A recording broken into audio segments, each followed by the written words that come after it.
So we're joined all the way from Wichita, Kansas, by our first ever guest from the beautiful state of Kansas, Amber Williams, founder, engineer of Circa 81 Designs, graduate of Jackson State University. We thank you for so much for joining us today. We've got a room full here with us at Velma Jackson High School, and we're recording this for all of our computer science engineering students in Madison County schools, including my good friend Angela Jordan over there at Shirley Simmons Middle School, and our YouTube channel. So thank you so much for taking some time for us today. Yes, and I am honored to be here. Thank you for having me. Awesome. Yeah, and you just hit on so many things that we talk about in our district and things we're really pushing. But you're originally from Wichita, but Yes. came to HBCU experience at Jackson State. So just to give us a little bit of background of your education, because you were not an engineering major, even though now you're an engineer. Yeah. So, this is funny because I say every time I tell my story, I even am like, how did you get here? But it's not really far-fetched. I ended up coming to Jackson State because I got a golf scholarship. And then also my uncle went to Jackson State and played on the golf team too. Um, and how do I even put this? I've been in STEM my entire life. My dad is a doctor, so he's a dentist. And he went to Meharry Medical School in Yeah, Nashville, which is Nashville. also a Yep. HBCU. Yep. So it's been part of my life, my entire life. Um, I know everybody's in high school right now, but growing up from I want to say my dad started doing a lot of chemistry stuff with me. The periodic table was my favorite. I always excelled in math and science. Um, and in high school, I always attended in the summertime the Urban League medical and engineering camp. And sometimes it's kind of hard to find a lot of engineering camps now, but I went to an engineering camp every summer, and I didn't really know a lot of engineers. I knew architects, and for a hot second, I wanted to be an architect. But I actually started off at Jackson State to be a dentist. So I started off as a biology major. Um, and probably like my sophomore year, I traveled so much for golf. I'm the type of student that needs to be in the classroom. I'm always the type of student that sits in the front of the room because I need to hear I ask all the questions and I need to sit in the front. And so at that time I was like, you know what? I'm missing too much class. You can't afford to miss labs, and at that time I had a 3.6 GPA. And then I was like, I'm just going to switch and let me just go into mass comm. Don't ask me why I did mass comm. I did mass comm and also had a minor in business, which all of these things play, for me now really help my business.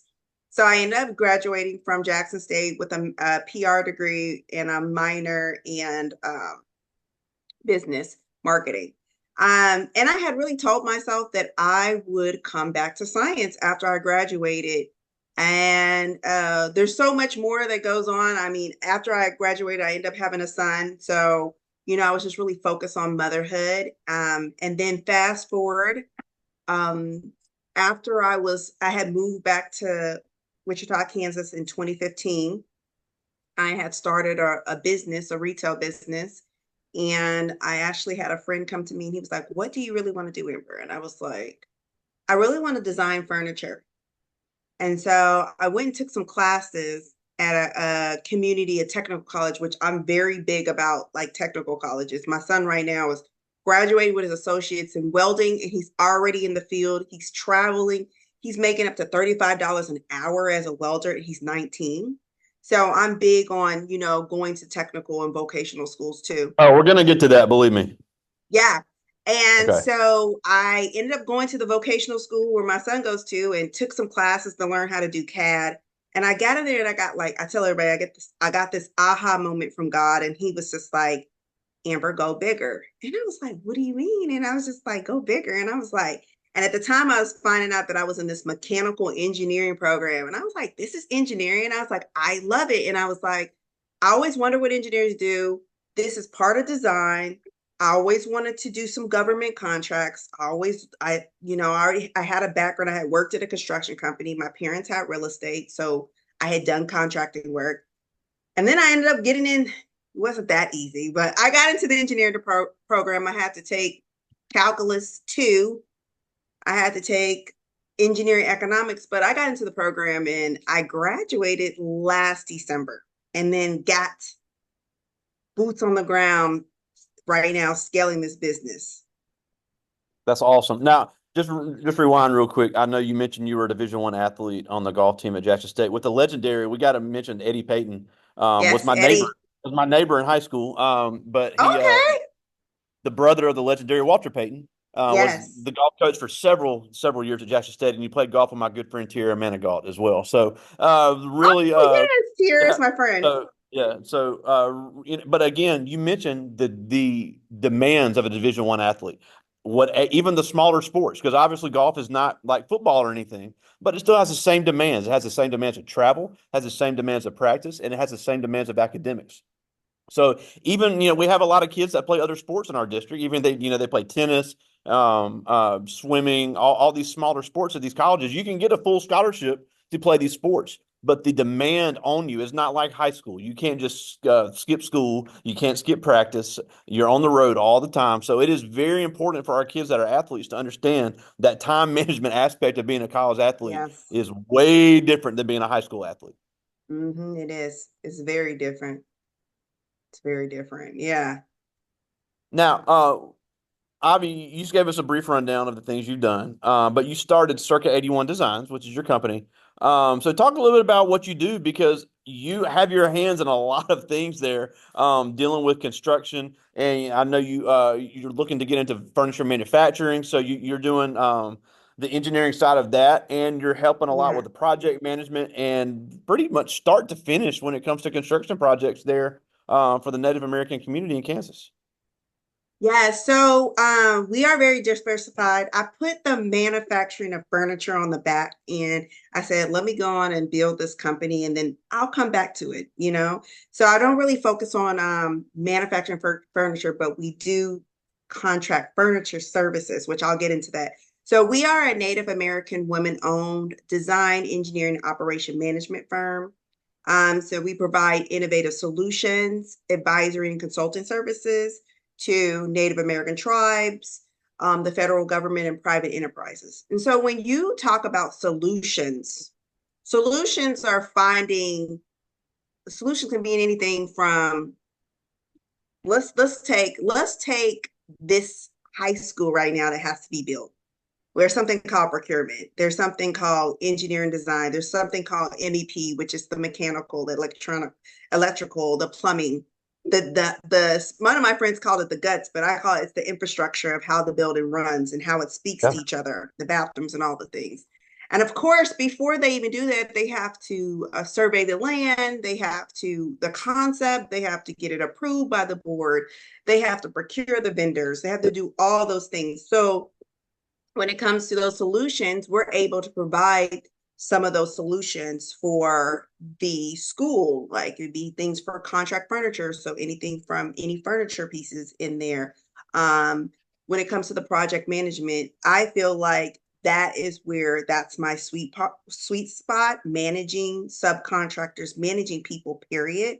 Um, I just, growing up in my parents' business, I was secretary, administrative support. So I've always had my hands in everything, and I was dealing with clients and all the things. And so I know how to talk to people. I know how to work with people. I know how to keep people pushed. I know how to motivate people. I know how to do procurement. And so that part of it, and then there's the consultant and advisory where people bring me in to be able to do the concept of from beginning to finish, even sourcing out different construction teams and architects and engineers. And one thing that I tell the kids, it's so important.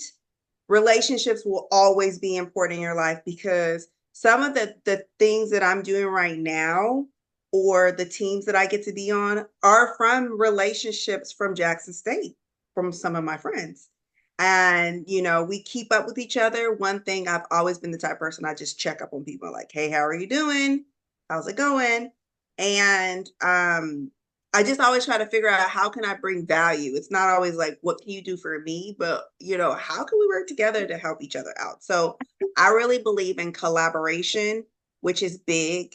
I don't really look at other people as my competitor because one, since I'm more of a B2B, which means there's business to business, not really. I do B2C, but my focus is being basically business to business. I don't really look at anybody as a competitor, I look at people I can learn from them, Yeah. but yeah. Now, one thing you mentioned was about all the planning before a building is ever built. And I think a lot of kids don't realize there's a lot of technology before you ever put anything in the ground. There's a big, and you mentioned the trades, but there is a big need for drone pilots. That land can be surveyed a lot quicker. And we have a drone Mhm. program here at Madison County Schools that our kids can start getting into in 10th or 11th grade. And they can be certified in, they call it unmanned aerial systems. They can be certified in that right out of high school and start working on these type of projects that desperately needs people with these skills. And you mentioned that you Mhm. were in your 30s when you learned CAD. These kids Yes. can learn CAD now and start getting these certifications, at a community college right out of high school, or even in our IT program with my good friend Tiffany Turnage over there at the Career Center. They can get these certifications now, maybe go to college later, but they can get work experience in these fields that need these certifications. Yeah, actually, my son started his program. We have a program here in Kansas with all the schools, and the crazy thing about it is free. And a lot of the kids don't take advantage of it. But my son, we exposed him to, he did all the engineering camps and robotics camps and everything. And, my dad was like, talk to him about welding. And we started opening his eyes to welding. They had a welding program. He started his senior year. So for the entire year, when he graduated from high school, he already had the first part of his welding certificate done. So when he went into the associate's program, all he had was a year left. So he graduates this December. So I mean, like I said, he's already working in his field, and these you get to travel. He said one of the things he wanted to do travel. Like right now, he's up in Junction City, Kansas right now with the firm he works with, the company he works with, doing some welding up there. So everything he's already like there, and he wants to own his own welding company. And they need welders, they need plumbers, they need electricians. And the thing about it is, you can go get that trade and then go to school, become an engineer too, and then you can even do even more with it. Yeah. Yeah, because a lot of kids say, "Look, I want to work in these engineering type jobs, but I'm not really a college person." That's fine. There's never been a better time with these technological advances to get your foot in the door. And then also, I like talking about entrepreneurship. This is a computer science engineering class, but I think entrepreneurship is important to talk about because you can be really good at computer science and engineering, but be a bad business person Yes. because and I tell this all the time, and I know everybody gets sick of me talking about this, but I just get infuriated. I'm a huge fan of Jasmine Sullivan, but she has the song where she talks about, I'm just going to move to Atlanta, open a business, and be rich. And I'm like, it doesn't work like that.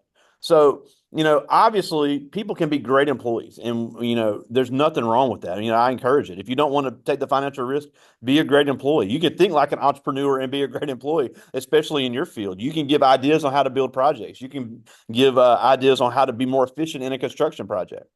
But talk about the difference in the learning curve when it comes to, yeah, I'm a good engineer, but now I'm running a business. So talk about the things you have to learn because kids say all the time they want to be an entrepreneur to be their own boss, but they don't have any idea what it takes. Yes. Yes. Um, I think what whew, one of my professors in my engineering program, we pushed a lot of, we actually did some research and pushed a lot of entrepreneurial mindset and teaching in the program. So we did some research around that.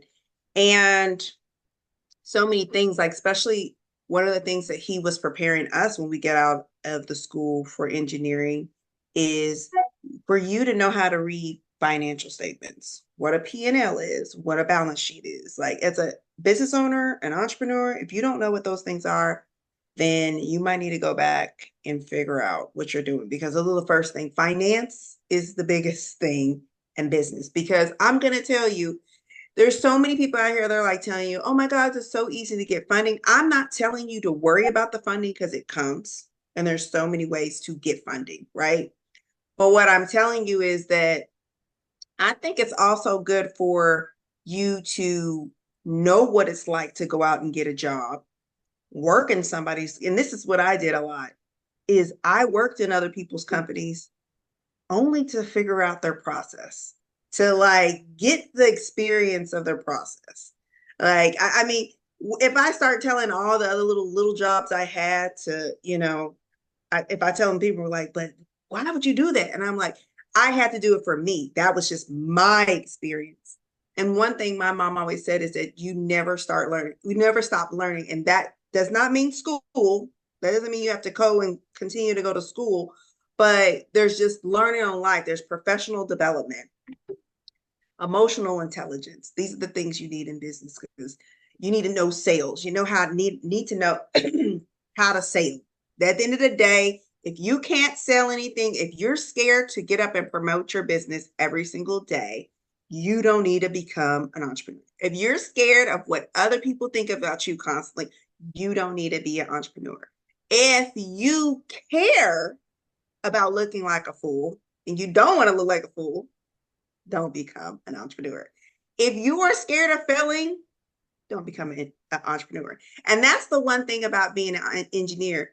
Engineers are constantly, especially manufacturing engineers, we're constantly testing things to see how far it can go before it breaks. And that even has to do with even other, engineering, mechanical, electrical, civil. We are testing things to see how far in with computer science. What if the limit is going to take, the stress is going to take before it breaks, right? So the thing about entrepreneurs is that you're failing every day, but if you're not failing, you're not innovating, right? And so I think it's very important for people to, and that's the one thing I feel like golf really taught me because, oh my God, I had some times, and I remember in high school where I was playing golf in a golf tournament and I let fear get to me and I was scared of hitting the ball in the lake. And I was on a hole at a tournament and I hit the ball. I can say that I hit the ball in the lake, I think 10 times. Why didn't I just go drop it, doing a drop thing and go up there instead of that in the first one? You only do that by consistently and learning how to create strategy, and putting yourself in situations.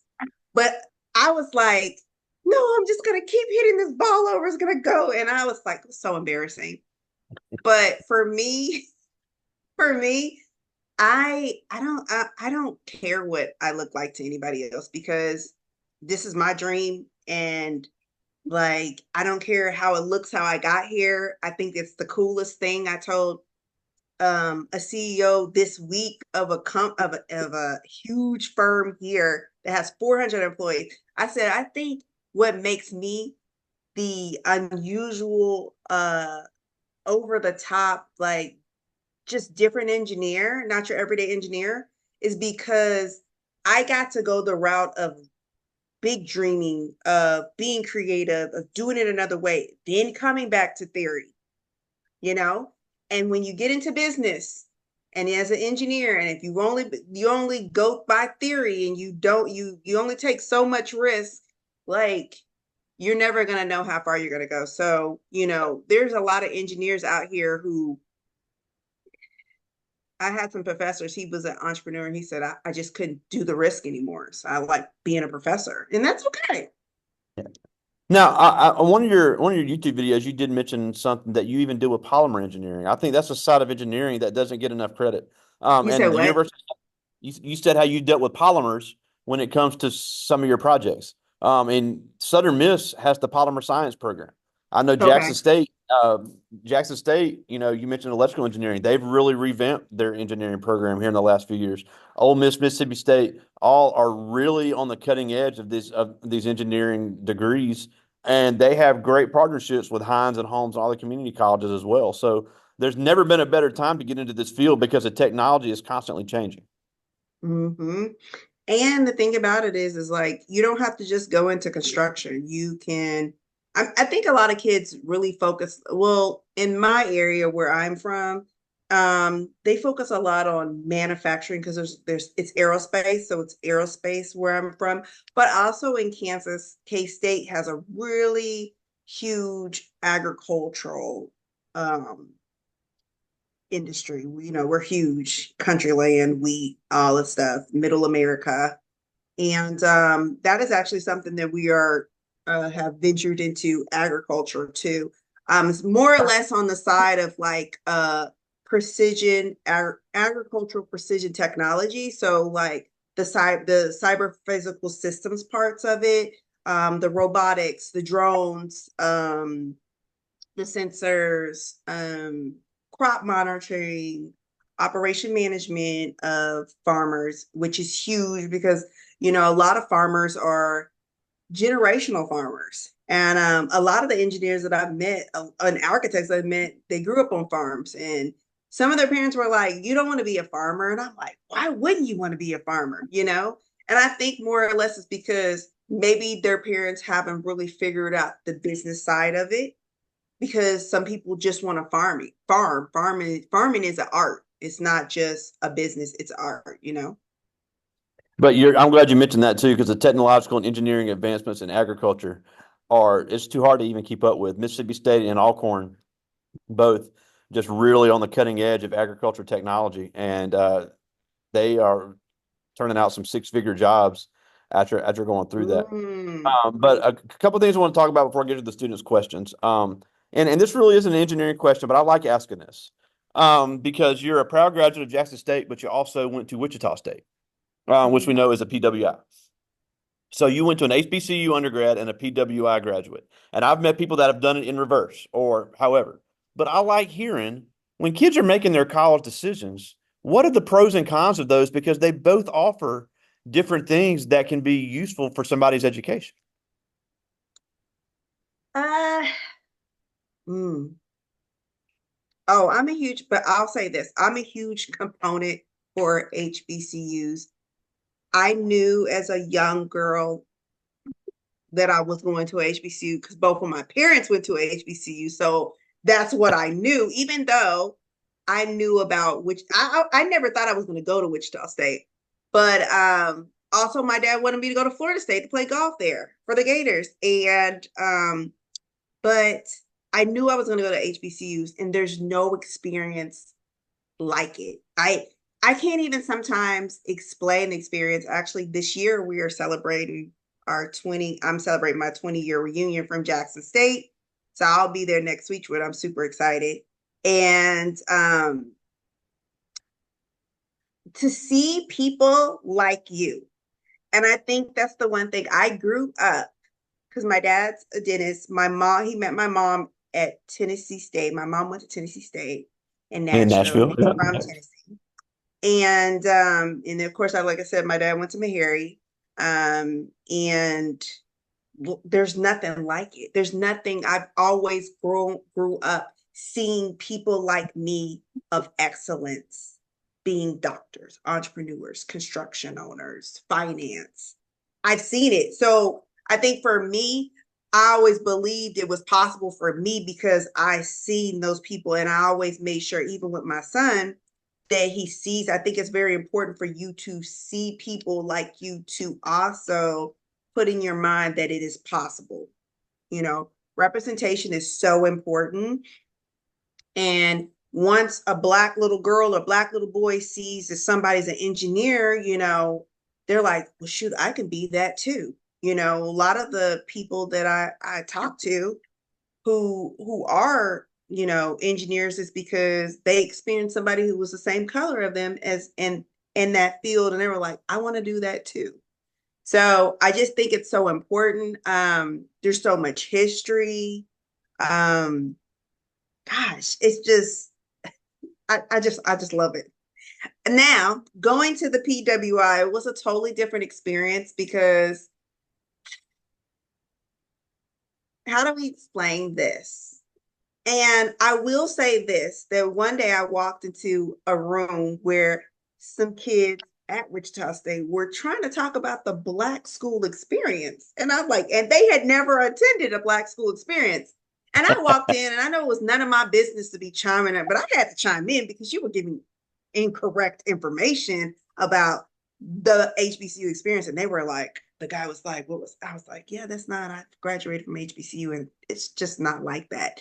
But I think that really when it comes to also, I think that's why sometimes the DEI movement is kind of new to me because when you went to HBCU and we're seeing all that and we're seeing people who own businesses and we already know it's the we didn't have to work up we don't have to worry about diversity because we're seeing and even at Black schools we had people from all over on the golf team we had people from London. We had people from Scotland. We had people from South Africa, and they were Black. So, it's like the diversity is there. And I think that's what I can give it. It's a different experience. The bands are not Well, the one same. one thing I always say, and as I have kids all the time, I'm a big proponent of HBCUs as well. I try to get them to look at HBCUs, and they say, "Well, I've been going to Black high schools. I don't want to go to a Black college." And I was like, historically Black doesn't mean exclusively Black. So the demographics of HBCUs have changed drastically over the last decades. I know Jackson State has like 80 countries on campus or something like that. So you'll literally get to meet people from all over the world. And Mm-hmm. just because you've grown up in this small area, that's just a snapshot. There's so much more to see. You got people from all 50 states at these schools and the PWIs as well. I mean, also, Mm-hmm. I'm a graduate of LSU, Southern Miss. We had people from every country you could imagine. So really Mm-hmm. encourage everybody to find the place that fits them the best. Now, And that is true. the last thing I want to talk about before I get to their questions, is you also are a proud Native American Yes. member of the Muskogee Creek tribe there in Yes. Kansas. And we're just 1 week away from Native American Heritage Month. Now, we're also big proponents of Black History Month, as we should be. But Native Americans kind of get the short end of the stick a lot when it comes to recognition and the rich culture and history they bring not only to our great state of Mississippi with our Mississippi Band of Choctaw Indians, but just Yes. to our country in general. So, talk about why Native American recognition is so important because we have some Native American students in our district. Yes. And you know what? I actually was just on a call last week with a tribal leader from the band of Choctaw, Mississippi Band of Choctaw Indians, and they have a business that's located in Jackson. Um, and Mississippi is Choctaw land and Chickasaw land, which is from on the way from the Trail of Tears when the Indians were migrating to Oklahoma. Um, it's really right now, there's a huge shift. There's a huge shift in advocacy. I know for me, I'm a huge advocate of Native American economic development. I actually sit on two boards that are Native American. One's full of well, they're both Native American organizations, right? One's in California and one's here. They both focus on mental health, dental health, and all those things, which there's a huge disparity in the Native American culture. We wouldn't even say just on reservations, what they say res, of getting the best healthcare. We talk about not getting the best healthcare. They are really not getting the best healthcare. And then, a lot of the Native Americans that have grown up on the reservation, there's so much trauma still from the education's not the same. Um, the opportunities are changing now, especially and around entrepreneurship, also around I'm part of ACES, which is the American Indian Society of Science, where I sit on this, I mentor young girls who are in college, who are, everything from engineers to computer science. Um, and then there's so many like different programs out here that help Native American businesses be able to get business, collaborate with other businesses and get resources so they can grow and be able to make money and be able to just create that generational wealth. There's a huge shift in the government space, especially from the Buy Indian Act.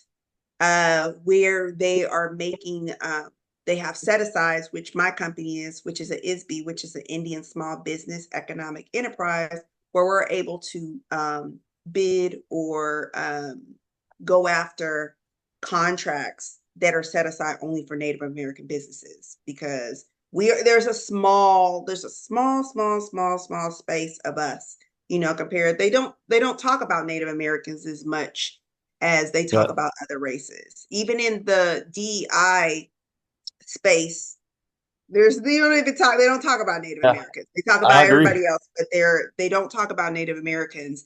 And I feel like, and I've said this before, and I said on one of my podcasts, is that I feel like I'll say this: we're getting what was due, and the spotlight is on us now. There's so much talent on the reservations. There's so much art. There's so much creativity. There's so much tradition. The United States just even did the Medicare to be able to use traditional health in these health centers. So it's so important. There's so much going on. I'm super excited about it, and I'm excited to be part of it. Yeah, and I encourage everybody, if you ever get a chance to visit the Neshoba County Choctaw Fair, unbelievable culture, dancing, music, art, like you said. It's such a great part of our state and really encourage everybody to go. But I do have a few questions, and these are really good. This person is Cortez Maxwell. He's in 10th grade. And he asked, if I was interested in getting a degree in engineering, how hard would it be if I wanted to do other things while I was in college? I It comes back to what Greg said earlier, time management. Time management. You can do it. You could do anything's possible. You can do it. Time management. You need to make studying a priority and you have to make time for everything else. So it's doable. I did it at 40. Awesome. This is Bryson Stevens. He's in 9th grade. And he asked, what have you designed that you're most proud of? Oh, I have a if we go back to the furniture, I have a book of 100 sketches that are Wow. waiting. If I wanted to find an investor and produce a children's furniture line right now, I have 100 sketches. And back in 2018, I had a friend and he was like, every day I want you to sketch a design. I didn't know. That's how I really got into it. And I was like, whoa, I didn't know I could do all this. I'm proud of those. I'm proud of those 100 sketches that I sat every single day for 100 days and sketched. Yeah. Love it. All right, I got time for one more. This is Zarius Cooper. He's a senior. And he asked, where do you see your business growing in the next few years? Mm. I did a video, and I know if you guys watched it in the beginning, my little reality show that I had, and I said, where did I see myself in 5 years? And I was like global, and I said collaborating with bigger businesses. And this year, all of those things are unfolding. I can't wait to share some of the things that are happening right now, and a couple projects that just fell into my lap in the last 2 weeks that is going to be game changer for my business. But I see me having a MEP team, so a team of mechanical, electrical engineers to be able to do like commercial buildings. I see us doing a lot in the agricultural space, a lot of research and development. And actually, like, I'm looking forward to collaborating with Jackson State. I've been working on that this year. I know it's going to come. I can't wait to get back to my school. So that's um that's where I see myself, especially in 5 years. And hopefully, since I said it out loud, if you have me back on one day and I'll be like, it happened this year, next year. Speak it into existence. Well, we're almost out of time, and we thank you so much for joining us. But a couple things before we go. Circa81designs.com is your website, and you got all your social media handles on there. Yes. We're on all the social media except TikTok. Well, that's the main one they know. But all your other stuff is on there. All your Instagrams and everything. Really cool stuff you guys are doing. And you also have your YouTube channel. I don't I forget the exact name of it. It's just your name, I correct? am Amber Williams. Oh, yeah, I am Member Williams is your YouTube channel. But before we go, why should these kids really be aware of these new technological advances and learn these skills to be successful in this growing field? I, this is one thing I'm going to say. This is what I'm going to say. Skills pay the bills. If you want to be skills, pay the bills. You can go get a plumbing license. You can go get a electrical. You can become engineers are needed in every industry. Just think about it. You guys here are listening to me and what I'm talking about. If I wanted to turn around and create some other kind of company, like I have the knowledge and the technology skill to do it. Like you want to never stop reinventing yourself. And I think I am the poster child for that. Because guys, I'm 43 and I switched up my career at 37. Never Wow. stop growing, never stop evolving, never stop. Keep pushing yourself to the fullest.